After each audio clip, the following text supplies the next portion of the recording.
The Wind in the Willows by Kenneth Grahame. Chapter 4. Mr. Badger. They waited patiently for what seemed a very long time, stamping in the snow to keep their feet warm. At last they heard the sound of slow, shuffling footsteps approaching the door from the inside. It seemed, as the Mole remarked to the Rat, like someone walking in carpet slippers that were too large for him, and down at heel, which was intelligent of Mole, because that was exactly what it was.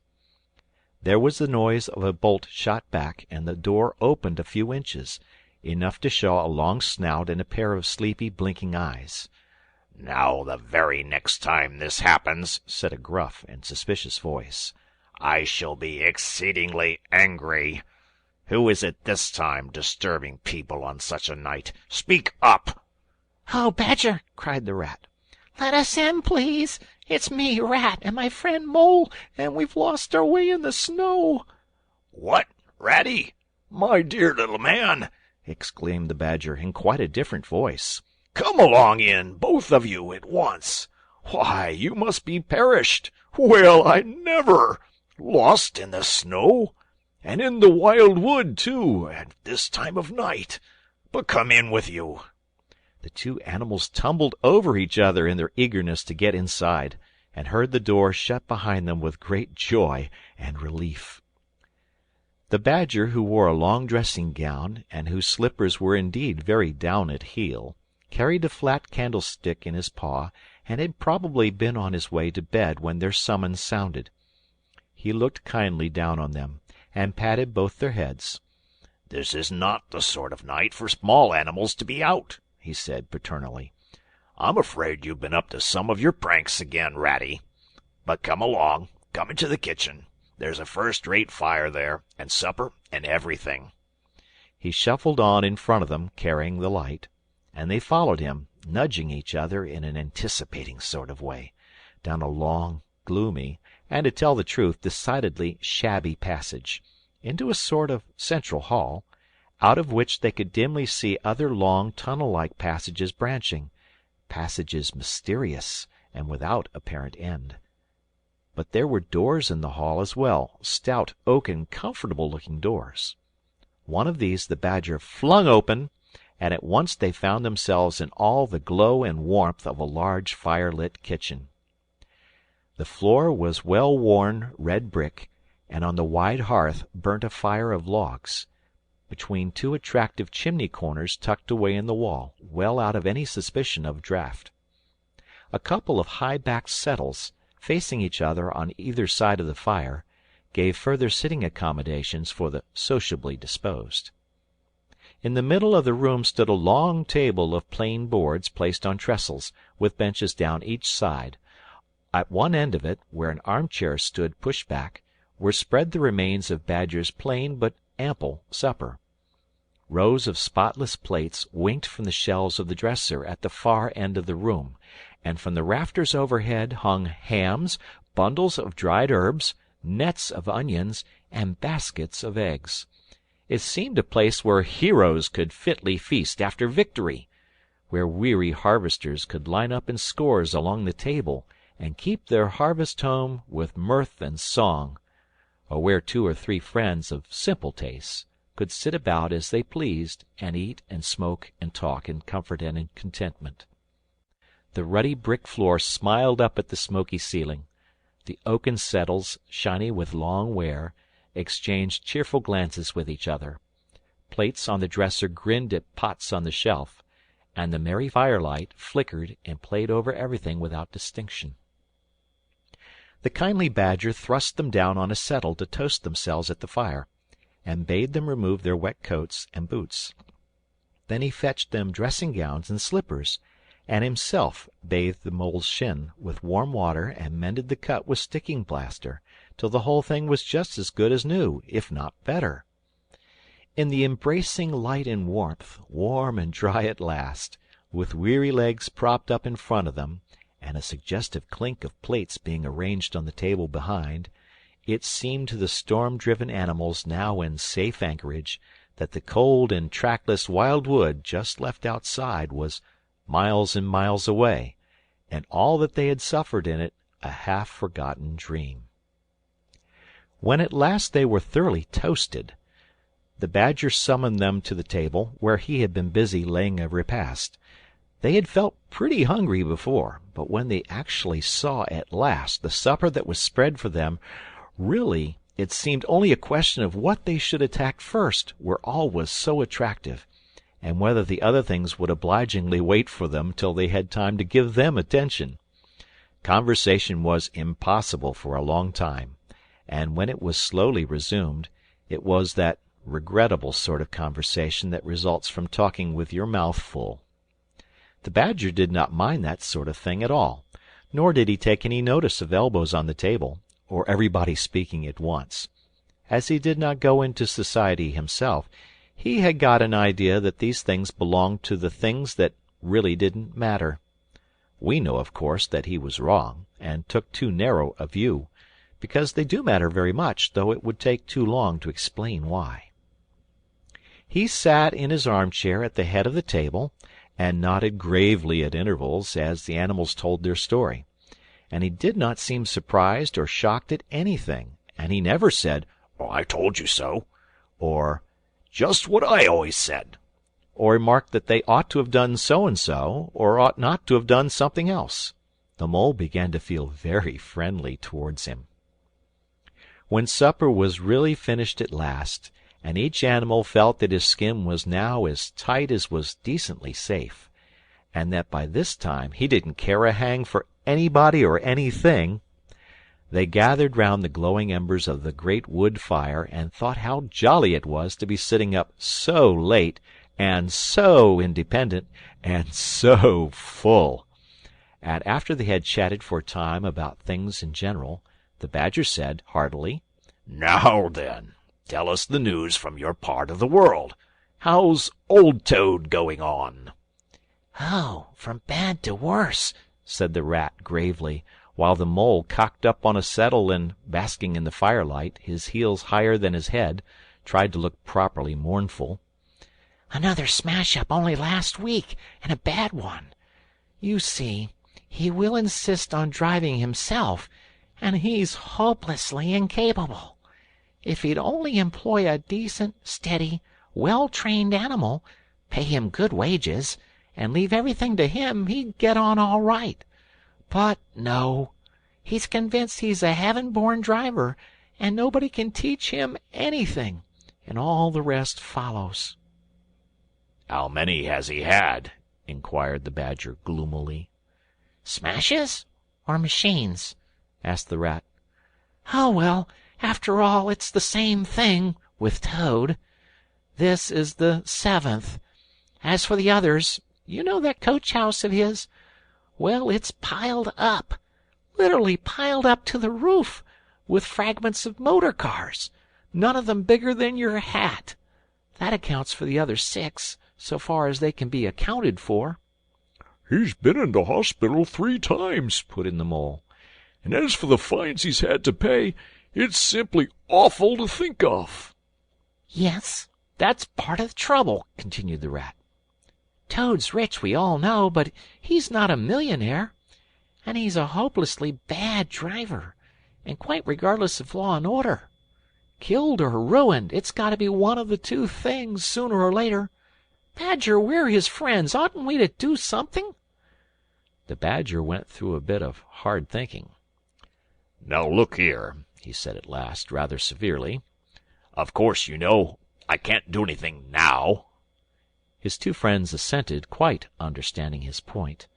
No animal, according to the rules of animal etiquette, is ever expected to do anything strenuous, or heroic, or even moderately active during the off-season of winter.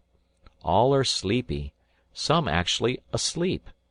All are weather-bound, more or less, and all are resting from arduous days and nights, during which every muscle in them has been severely tested, and every energy kept at full stretch. "Very well, then," continued the Badger. "But when once the year has really turned, and the nights are shorter, and halfway through them one rouses and feels fidgety and wanting to be up and doing by sunrise, if not before, you know." Both animals nodded gravely. They knew. "Well, then," went on the Badger, that is, you and me and our friend the Mole here, we'll take Toad seriously in hand. We'll stand no nonsense whatever. We'll bring him back to reason, by force if need be. We'll make him be a sensible Toad." "Well, you're asleep, Rat." Not me, said the Rat. waking up with a jerk. "He's been asleep 2 or 3 times since supper," said the Mole, laughing. He himself was feeling quite wakeful, and even lively, though he didn't know why. The reason was, of course, that he being naturally an underground animal by birth and breeding, the situation of Badger's house exactly suited him and made him feel at home, while the Rat, who slept every night in a bedroom, the windows of which opened on a breezy river, naturally felt the atmosphere still and oppressive. "Well, it's time we were all in bed," said the Badger, getting up and fetching flat candlesticks. "Come along, you two, and I'll show you your quarters. And take your time tomorrow morning. Breakfast at any hour you please." He conducted the 2 animals to a long room that seemed half bedchamber and half loft. The Badger's winter stores, which indeed were visible everywhere, took up half the room: piles of apples, turnips, and potatoes, baskets full of nuts, and jars of honey. But the 2 little white beds on the remainder of the floor looked soft and inviting, and the linen on them, though coarse, was clean and smelt beautifully of lavender. And the Mole and the Water Rat, shaking off their garments in some 30 seconds, tumbled in between the sheets in great joy and contentment. In accordance with the kindly Badger's injunctions, the 2 tired animals came down to breakfast very late next morning, and found a bright fire burning in the kitchen, and 2 young hedgehogs sitting on a bench at the table, eating oatmeal porridge out of wooden bowls. The hedgehogs dropped their spoons, rose to their feet, and ducked their heads respectfully as the 2 entered. There, sit down, said the Rat pleasantly. Go on with your porridge.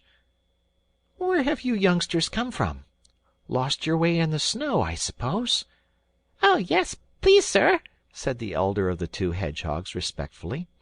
Me and little Billy here. We was trying to find our way to school. Mother would have us go.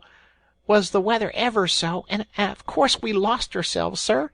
And Billy he got frightened and took and cried, being young and faint-hearted. And at last we happened up against Mr. Badger's back door, and made so bold as to knock, sir, for Mr. Badger he's a kind-hearted gentleman, as everybody knows. I understand, said the Rat, cutting himself some rashers from a side of bacon, while the Mole dropped some eggs into a saucepan. And what's the weather like outside? You needn't sir me quite so much, he added. Oh, terrible bad, sir. Terrible deep the snow is, said the Hedgehog. No getting out for the likes of you, gentlemen, today. "Where's Mr. Badger?" inquired the Mole, as he warmed the coffee-pot before the fire. Your master's gone into his study, sir, replied the Hedgehog, and he said as how he was going to be particular busy this morning, and on no account was he to be disturbed. This explanation, of course, was thoroughly understood by everyone present.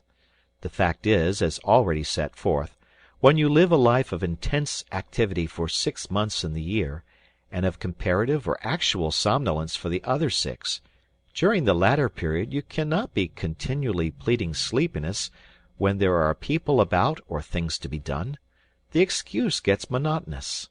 The animals well knew that Badger, having eaten a hearty breakfast, had retired to his study and settled himself in an armchair with his legs up on another, and a red cotton handkerchief over his face, and was being busy in the usual way at this time of the year. The front door bell clanged loudly, and the Rat, who was very greasy with buttered toast, sent Billy, the smaller hedgehog, to see who it might be. There was a sound of much stamping in the hall, and presently Billy returned in front of the Otter, who threw himself on the Rat with an embrace and a shout of affectionate greeting. Get off! spluttered the Rat with his mouth full. Thought I should find you here all right, said the Otter cheerfully. They were all in a great state of alarm along Riverbank when I arrived this morning. Rat never been home all night, nor Mole either. Something dreadful must have happened, they said, and the snow had covered up all your tracks, of course. But I knew that when people were in any fix, they mostly went to Badger, or else Badger got to know of it somehow. So I came straight off here, through the wild wood and the snow. My, it was fine, coming through the snow as the red sun was rising and showing against the black tree trunks. As you went along in the stillness, every now and then masses of snow slid off the branches suddenly with a flop, making you jump and run for cover. Snow castles and snow caverns had sprung up out of nowhere in the night, and snow bridges, terraces, ramparts, I could have stayed and played with them for hours. Here and there great branches had been torn away by the sheer weight of the snow, and robins perched and hopped on them in their perky, conceited way, just as if they had done it themselves. A ragged string of wild geese passed overhead, high on the gray sky, and a few rooks whirled above the trees, inspected, and flapped up homewards with a disgusted expression, but I met no sensible being to ask the news of. About halfway across I came on a rabbit sitting on a stump, cleaning his silly face with his paws. He was a pretty scared animal when I crept up behind him and placed a heavy forepaw on his shoulder. I had to cuff his head once or twice to get any sense out of it at all. At last I managed to extract from him that Mole had been seen in the wild wood last night by one of them. It was the talk of the burrows, he said, how Mole, Mr. Rat's particular friend, was in a bad fix, how he had lost his way, and they were up and out hunting, and were chivying him round and round. "Then why didn't any of you do something?" I asked. "You mayn't be blessed with brains, but there are hundreds and hundreds of you big stout fellows, as fat as butter, and your burrows running in all directions, and you could have taken him in and made him safe and comfortable, or tried to, at all events." "What, us?" he merely said. "Do something? Us rabbits?" So I cuffed him again and left him. There was nothing else to be done. At any rate, I had learnt something, and if I had the luck to meet any of them, I'd have learnt something more, or they would. "Weren't you at all, nervous?" asked the Mole, some of yesterday's terror coming back to him at the mention of the wild wood. "Nervous?" The Otter showed a gleaming set of strong white teeth as he laughed. "I'd give 'em nerves if any of them tried anything on with me. Here, Mole, fry me some slices of ham, like the good little chap you are. I'm frightfully hungry, and I've got any amount to say to Ratty here. Haven't seen him for an age." So the good-natured Mole, having cut some slices of ham, set the hedgehogs to fry it and returned to his own breakfast, while the Otter and the Rat, their heads together, eagerly talked river shop, which is long shop, and talk that is endless, running on like the babbling river itself. A plate of fried ham had just been cleared and sent back for more, when the Badger entered, yawning and rubbing his eyes, and greeted them all in his quiet, simple way, with kind inquiries for everyone. "It must be getting on for luncheon time," he remarked to the Otter. "Better stop and have it with us. You must be hungry this cold morning." "Rather," replied the Otter, winking at the Mole. "The sight of these greedy young hedgehogs stuffing themselves with fried ham makes me feel positively famished." The hedgehogs, who were just beginning to feel hungry again after their porridge, and after working so hard at their frying, looked timidly up at Mr. Badger, but were too shy to say anything. "Here, you youngsters be off home to your mother," said the Badger kindly. "I'll send someone with you to show you the way. You won't want any dinner today, I'll be bound." He gave them sixpence apiece and a pat on the head, and they went off with much respectful swinging of caps and touching of forelocks. Presently they all sat down to luncheon together. The Mole found himself placed next to Mr. Badger, and as the other two were still deep in river gossip, from which nothing could divert them, he took the opportunity to tell Badger how comfortable and homelike it all felt to him. "Once well underground," he said, You know exactly where you are. Nothing can happen to you, and nothing can get at you. You're entirely your own master, and you don't have to consult anybody or mind what they say. Things go on all the same overhead, and you let 'em, and don't bother about 'em. When you want to, up you go, and there the things are, waiting for you." The Badger simply beamed on him. "That's exactly what I say," he replied.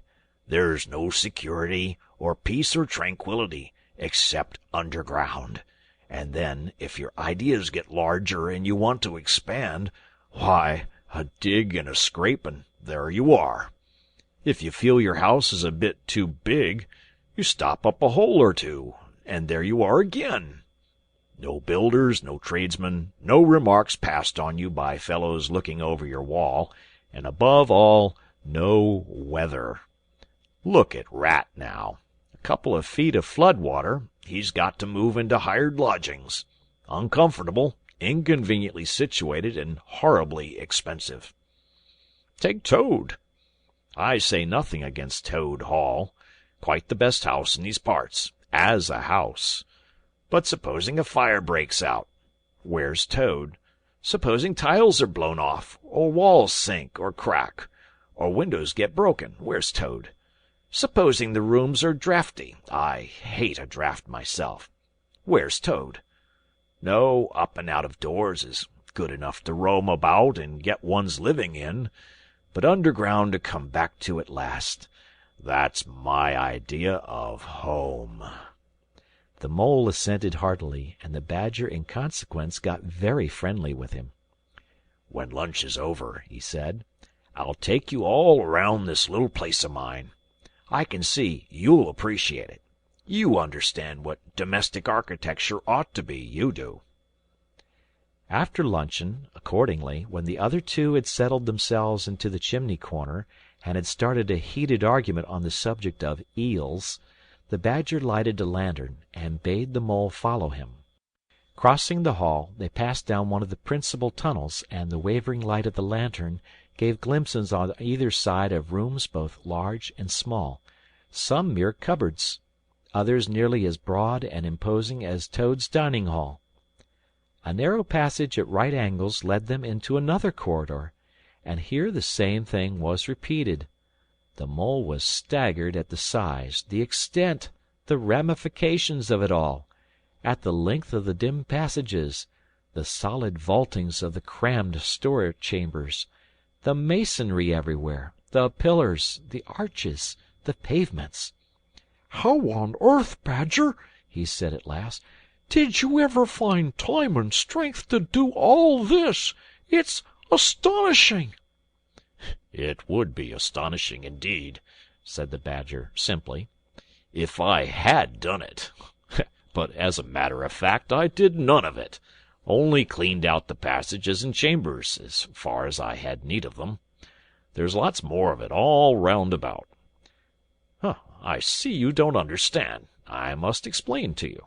Well, very long ago, on the spot where the wildwood waves now, before ever it had planted itself and grown up to where it now is, there was a city of people, you know. Here where we are standing, they lived and walked and talked and slept and carried on their business. Here they stabled their horses and feasted. From here they rode out to fight or drove out to trade. They were a powerful people, and rich, and great builders. They built to last, for they thought their city would last forever." "And what has become of them all?" asked the Mole. "Who can tell?" said the Badger. "People come, they stay for a while, they flourish, they build, and they go. It is their way. But we remain. There were badgers here, I've been told, long before that same city ever came to be. And now there are badgers here again. We are an enduring lot, and we may move out for a time, but we wait, and are patient, and back we come. And so it will ever be." "Well, and when they went at last, those people?" said the Mole. "When they went," continued the Badger, The strong winds and persistent rains took the matter in hand, patiently, ceaselessly, year after year. Perhaps we badgers, too, in our small way, helped a little. Who knows? It was all down, down, down gradually, ruin and leveling and disappearance. Then it was all up, up, up, gradually, as seeds grew to saplings, and saplings to forest trees, and bramble and fern came creeping in to help. Leaf mold rose and obliterated. Streams in their winter freshets brought sand and soil to clog and to cover, and in course of time our home was ready for us again, and we moved in. Up above us, on the surface, the same thing happened. Animals arrived, liked the look of the place, took up their quarters, settled down, spread, and flourished. They didn't bother themselves about the past. They never do. They're too busy. Place was a bit humpy and hillocky, naturally, and full of holes, but that was rather an advantage. And they don't bother about the future, either. The future when perhaps the people will move in again, for a time, as may very well be. The Wild Wood is pretty well populated by now, with all the usual lot, good, bad, and indifferent. I name no names. It takes all sorts to make a world. But I fancy you know something about them yourself by this time. I do indeed, said the Mole with a slight shiver. Well, well, said the Badger, Patting him on the shoulder. it was your first experience of them, you see. They're not so bad, really, and we must all live and let live. But I'll pass the word around tomorrow, and I think you'll have no further trouble. Any friend of mine walks where he likes in this country, or I'll know the reason why. When they got back down to the kitchen again, they found the Rat walking up and down, very restless. The underground atmosphere was oppressing him and getting on his nerves, and he seemed really to be afraid that the river would run away if he wasn't there to look after it. So he had his overcoat on, and his pistols thrust into his belt again. Come along, Mole, he said anxiously, as soon as he caught sight of them. we must get off while it's daylight. Don't want to spend another night in the Wild Wood again. It'll be all right, my fine fellow, said the Otter. I'm coming along with you, and I know every path blindfold, and if there's a head that needs to be punched, you can confidently rely upon me to punch it. You needn't really fret, Ratty, added the Badger placidly. My passages run further than you think, and I've bolt holes to the edge of the wood in several directions, though I don't care for everybody to know about them. When you really have to go, you shall leave by one of my short cuts. Meantime, make yourself easy and sit down again. The Rat was nevertheless still anxious to be off and attend to his river, so the Badger, taking up his lantern again, led the way along a damp and airless tunnel that wound and dipped, part vaulted, part hewn through solid rock, for a weary distance that seemed to be miles. At last daylight began to show itself confusedly through tangled growth overhanging the mouth of the passage, and the Badger, bidding them a hasty good-bye, pushed them hurriedly through the opening, made everything look as natural as possible again, with creepers, brushwood, and dead leaves, and retreated. They found themselves standing on the very edge of the Wild Wood, rocks and brambles and tree roots behind them, confusedly heaped and tangled. In front, a great space of quiet fields, hemmed by lines of hedges black on the snow, and, far ahead, a glint of the familiar old river, while the wintry sun hung red and low on the horizon. The Otter, as knowing all the paths, took charge of the party, and they trailed out on a bee-line for the distant stile. Pausing there a moment and looking back, they saw the whole mass of the Wild Wood, dense, menacing, compact, grimly set in vast white surroundings. Simultaneously they turned and made swiftly for home, for firelight and the familiar things it played on, for the voice, sounding cheerily outside their window, of the river that they knew and trusted in all its moods, and that never made them afraid with any amazement. As he hurried along, eagerly anticipating the moment when he would be at home again among the things he knew and liked. The Mole saw clearly that he was an animal of tilled field and hedgerow, linked to the ploughed furrow, the frequented pasture, the lane of evening lingerings, the cultivated garden plot; for others the asperities, the stubborn endurance, or the clash of actual conflict, that went with nature in the rough. He must be wise, must keep to the pleasant places in which his lines were laid, and which held adventure enough in their way to last for a lifetime. The end of chapter 4.